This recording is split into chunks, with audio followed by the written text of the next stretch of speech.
প্রিয় চাকরি প্রত্যাশী বন্ধুরা, আসসালামু আলাইকুম। আশা করি আল্লাহর রহমতে আপনারা সকলে ভালো আছেন। তো ইতিমধ্যে আপনারা দেখতে পারছেন আনসার ব্যাটালিয়নের নতুন নিয়োগ বিজ্ঞপ্তি প্রকাশিত হয়েছে। তো এই নিয়োগ বিজ্ঞপ্তিতে সাধারণত যারা এসএসসি পাস করেছে তারা এই নিয়োগে আবেদন করতে পারবে। তো এই নিয়োগ বিজ্ঞপ্তি সংক্রান্ত এ টু জেড বিষয় আজকের এই ভিডিওটিতে তুলে ধরা হবে। সাধারণত ইম্পর্টেন্ট কিছু বিষয় রয়েছে যেগুলা জেনে বুঝে আবেদন করতে হবে, তাছাড়া আবেদনটি ভুল হওয়ার সম্ভাবনা রয়েছে। সাধারণত আনসার ব্যাটালিয়নের সাধারণত আবেদন ভুলের কারণে অনেকের আর কি চাকরিটা হয় না। সেহেতু সঠিকভাবে আবেদন করতে হলে অবশ্যই এই নিয়োগ বিজ্ঞপ্তি সংক্রান্ত এ টু জেড বিষয় ভালোভাবে বুঝতে হবে। তো আজকের এই ভিডিওটির মাধ্যমে আপনাদেরকে সকল তথ্যগুলো খুব ভালোভাবে বুঝিয়ে দেওয়া হবে। তাই ভিডিও শুরুর প্রথমে আপনি যদি অল জব নিউজ বাংলাদেশ এই চ্যানেলে প্রথমবার এই ভিডিওটি দেখে থাকেন তাহলে আমাদের এই চ্যানেলটিকে সাবস্ক্রাইব করে রাখবেন এবং notification bell button all press করে রাখবেন। এই ভিডিওটিতে একটি লাইক করে দেবেন। আর যারা ইতিমধ্যে আমাদের এই চ্যানেলটিকে সাবস্ক্রাইব করে পাশে রয়েছেন তাদেরকে অসংখ্য ধন্যবাদ। আর ডিসক্রিপশন বক্সে আমাদের ফেসবুক পেজের লিঙ্ক দেওয়া রয়েছে, তো এখানে ক্লিক করে দেবেন, সাথে সাথে আমাদের ফেসবুক পেজে নিয়ে যাবে। তো আমাদের ফেসবুক পেজ এবং ইউটিউব চ্যানেলে যে সকল আপডেটগুলো জানতে পারবেন, সরকারি বেসরকারি এনজিও, ডিফেন্স, শিক্ষক নিয়োগ, sales, marketing, railway job, NGO job, এক কথায় সকল ধরনের নিয়োগ বিজ্ঞপ্তির আপডেট জানতে পারবেন। পাশাপাশি নিয়োগ পরীক্ষার জরুরি প্রয়োজনে মেসেঞ্জার অপশন রয়েছে। তাছাড়া আমাদের ইউটিউবের ডিসক্রিপশন বক্সে হোয়াটসঅ্যাপ এবং ইমো নাম্বার দেওয়া রয়েছে, আপনারা সরাসরি আমাদের সাথে যোগাযোগ করতে পারবেন। তো আর কথা না বাড়িয়ে আপনাদেরকে দেখিয়ে দিচ্ছি আনসার ব্যাটালিয়নের যে নিয়োগ বিজ্ঞপ্তি প্রকাশ করছে এই নিয়োগ বিজ্ঞপ্তি সংক্রান্ত এ টু জেড বিষয়। তো দেখতে পাচ্ছেন শান্তি শৃঙ্খলার উন্নয়নে নিরাপত্তা সর্বত্র আমরা।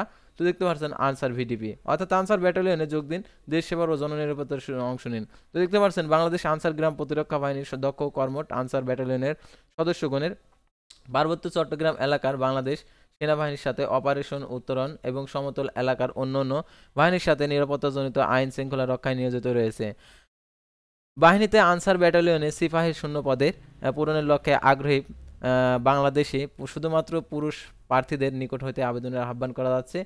প্রার্থীদের অনলাইনে আবেদন সম্পন্ন করতে হবে। তো দেখতে পাচ্ছেন এখানে আবেদনের ক্ষেত্রে শিক্ষাগত যোগ্যতা ও অন্যান্য যে বিষয়গুলো রয়েছে সেগুলো আপনাদেরকে অবশ্যই এগুলো জানতে হবে। তো দেখতে পাচ্ছেন এখানে আবেদনকারীকে নিম্নলিখিত দক্ষতা থাকতে হবে। তো দেখতে পাচ্ছেন এখানে যে বয়স 12/4/2025 খ্রিস্টাব্দ তারিখে 18 থেকে 22 বছর, বৈবাহিক অবস্থা অবিবাহিত, শিক্ষাগত যোগ্যতা কোনো স্বীকৃত বোর্ড হইতে ন্যূনতম মাধ্যমিক স্কুল সার্টিফিকেট, এসএসসি বা সমান পরীক্ষা উত্তীর্ণ। শারীরিক যোগ্যতা সাধারণ ও অন্যান্য প্রার্থীদের ক্ষেত্রে 1.67 মিটার অর্থাৎ 5 ফিট 6 ইঞ্চি, ক্ষুদ্র নিগোষ্ঠীর ক্ষেত্রে 1.6 অর্থাৎ 5 ফিট 4 ইঞ্চি, ওজন সাধারণ ও অন্যান্য ক্ষেত্রে 49.895 কেজি অর্থাৎ 110 পাউন্ড এবং ক্ষুদ্র নিগোষ্ঠীর প্রার্থীদের ক্ষেত্রে 47.173 কেজি 104 পাউন্ড। বুকের মাপ দেখতে পাচ্ছেন সাধারণ ও প্রার্থীদের জন্য 81.28 এবং 86.36, 32/34। ক্ষুদ্র নিগোষ্ঠী ওর ক্ষেত্রে দেখতে পাচ্ছেন 30/32, দৃষ্টিশক্তি 6/6। আর দেখতে পাচ্ছেন তালিকাভুক্ত আনসার ও সদস্য ক্রিয়া ক্ষেত্রে অসামান্য কৃতিত্বের অধিকারী প্রার্থীদেরকে অগ্রাধিকার দেওয়া হবে। সকল জেলার সিপাহী পদে পুরুষ প্রার্থীগণ আবেদন করতে পারবেন এবং আসন সংখ্যা সীমিত। অনলাইন আবেদন করার নিয়ম দেখতে পাচ্ছেন ইউনিয়ন ডিজিটাল ইউডিসি যে কোনো অনলাইন সুবিধা সম্পন্ন কম্পিউটার থেকে আনসার ও গ্রাম প্রতিরক্ষা বাহিনীতে ansarvdp.gov.bd আনসার ব্যাটালিয়ন সিপাহী পদের আবেদনের লিঙ্কে ক্লিক করে আবেদন ফর্ম পূরণ করতে হবে। লিঙ্কটি 24 মার্চ 2025 তারিখে 12 এপ্রিল 2025 খ্রিস্টাব্দ তারিখ পর্যন্ত সক্রিয় থাকবে। আর দেখতে পাচ্ছেন অনলাইন রেজিস্ট্রেশন নির্ধারিত ফি আবেদন পোর্টালে প্রদর্শিত হবে। মানি ট্রান্সফার পদ্ধতিতে অনুসরণ করে অর্থ জমা দিতে হবে যা অপরিহার্যযোগ্য। আবেদনকালে আবেদনপত্রের পূরণ ফি এবং পরিশোধ সংক্রান্ত যে কোনো জটিলতার প্রতিদিন সকাল 10টা হইতে রাত 10টা ঘটিকার মধ্যে যে ফোন নাম্বার দেওয়া রয়েছে যোগাযোগ করে করার জন্য অনুরোধ করা হলে রেজিস্ট্রেশন সম্পন্ন হলে অনলাইন আবেদনপত্রটি প্রিন্ট করে সংরক্ষণ করতে হবে। যথাসময়ে আবেদনের প্রদত্ত মোবাইল নাম্বার এসএমএস ওর মাধ্যমে পরীক্ষার তারিখ ও প্রবেশপত্র ডাউনলোড করার জন্য অবহিত করা হবে। আবেদনকালে প্রার্থীর নিজ মোবাইল নাম্বারে এসএমএস এর মাধ্যমে ইউজার আইডি পাসওয়ার্ড সংরক্ষণ করা হবে এবং যা পরবর্তী প্রবেশপত্র ডাউনলোড করতে প্রয়োজন হবে। পরীক্ষার সময় অবশ্যই প্রবেশপত্র প্রদর্শন করতে হয়, প্রবেশপত্র ছাড়া কোনো ক্রমে পরীক্ষা অংশগ্রহণ করা যাবে না। বাছাইয়ের স্থান ও তারিখ ও সময় দেখতে পাচ্ছেন বাছাইয়ের স্থান বাংলাদেশ আনসার ও ভিডিপি একাডেমি সফিপুর গাজীপুর। দেখতে পাচ্ছেন বাছাইয়ের তারিখ ও সময় অনলাইনে দাখিলকৃত আবেদনপত্র উল্লেখিত মোবাইল নম্বরে এসএমএস এর মাধ্যমে জানিয়ে দেওয়া হবে। প্রার্থীদেরকে মেডিকেল ও লিখিত পরীক্ষার গ্রহণ এবং নির্বাচনের ক্ষেত্রে প্রার্থীদের পর্যায়ে প্রাথমিক স্বাস্থ্য পরীক্ষা, লিখিত পরীক্ষা, মৌখিক পরীক্ষা, চূড়ান্ত পরীক্ষা গ্রহণ করা হবে। শুধুমাত্র প্রাথমিকভাবে নির্বাচিত প্রার্থীদেরকে এখানে যে আর কি তথ্যগুলো দেওয়া রয়েছে, তো এইগুলো আর কি পরীক্ষা করবে। তো তারপরে দেখতে পাচ্ছেন এখানে সনদ ও কাগজপত্র অর্থাৎ লিখিত পরীক্ষার অংশগ্রহণের প্রার্থীদের ক্ষেত্রে নির্বাচনী কমিটির কাছে নিম্নলিখিত কাগজপত্র জমা দিতে হবে। অর্থাৎ এই কাগজপত্রগুলো যদি আপনার নেওয়া থেকে থাকে তাহলে এখন থেকে আপনাদেরকে আর কি জোগাড় করে রাখতে হবে। তো দেখতে পাচ্ছেন এখানে প্রথম শ্রেণী গ্যাজেট কর্ম অফিসার কর্তৃক শিক্ষাগত যোগ্যতার মূল সনদের সত্যায়িত ফটোকপি, প্রথম শ্রেণী গ্যাজেট অফিসার কর্তৃক 6 কপি সম্পাদিত হলে পাসপোর্ট সাইজের রঙিন ছবি, সংশ্লিষ্ট ইউনিয়ন পরিষদ চেয়ারম্যান, পৌরসভার ওয়ার্ড কাউন্সিলর কর্তৃক প্রদত্ত নাগরিকত্ব সনদপত্র, প্রথম শ্রেণী গ্যাজেট কর্ম অফিসার কর্তৃক প্রদত্ত জাতীয় পরিচয়পত্র সত্যায়িত ফটোকপি, অভিভাবক কর্তৃক স্বাক্ষরিত সম্বন্ধিত সূচক সনদপত্র, ইউনিয়ন পরিষদ চেয়ারম্যান, পৌরসভার মেয়র, ওয়ার্ড কাউন্সিলর কর্তৃক আর কি প্রতি স্বাক্ষরিত, প্রার্থীকে অবিবাহিত মর্মে ইউনিয়ন পরিষদ বা ক্ষেত্র মতে পৌরসভার মেয়র ও সিটি কর্পোরেশনের ক্ষেত্রে সংশ্লিষ্ট ওয়ার্ড কাউন্সিলর কর্তৃক প্রদত্ত সনদপত্র, অনলাইন হতে ডাউনলোডকৃত আবেদনকৃত প্রিন্টের অ্যাপ্লিকেশন কপি ও প্রবেশপত্র, লিখিত ও মৌখিক পরীক্ষার অবতীর্ণ হওয়ার পর জাতীয় পরিচয়পত্র এনআইডির সকল সনদের ফটোকপি অবশ্যই প্রদর্শন করতে হবে।